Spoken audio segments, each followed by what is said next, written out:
గడిచిన కాలంలో ఎక్కడైతే నువ్వు అవమానపరచబడ్డావో, గడిచిన కాలంలో ఎక్కడైతే దేని గురించి అయితే నువ్వు భయపడిపోయావో, నిస్పృహకు నిరాశకు లోనైపోయావో, అక్కడే యెహోషువ నువ్వు విజయం సాధించాలని నేను మనస్ఫూర్తిగా కోరుతున్నాను అని నా ప్రభువు యెహోషువకు తెలియచేసినట్టు ఈరోజు దేవుని సన్నిధికి వచ్చిన ప్రియ సహోదరి సహోదరుడా, నీకు నా ప్రభువు అదే ఆదేశిస్తున్నాడు.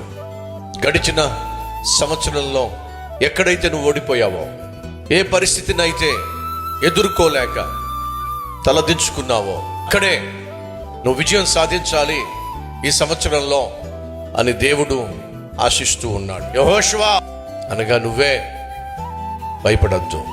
యెహోషువ అనగా నువ్వే నిరాశ నిస్పృహ చెందొద్దు. నీ బ్రతుకుకు ఆధారం, నీ భవిష్యత్తుకు ఆశ్రయము ఉద్యోగం కాదు, నేనే నీకు ఆధారంగా, ఆశ్రయముగా, ఆదర్శంగా, ఆశీర్వాదంగా ఉంటానో అని దేవుడు ఈరోజు ఈ నూతన సంవత్సరంలో నీకు వాగ్దానం ఇస్తున్నాడు.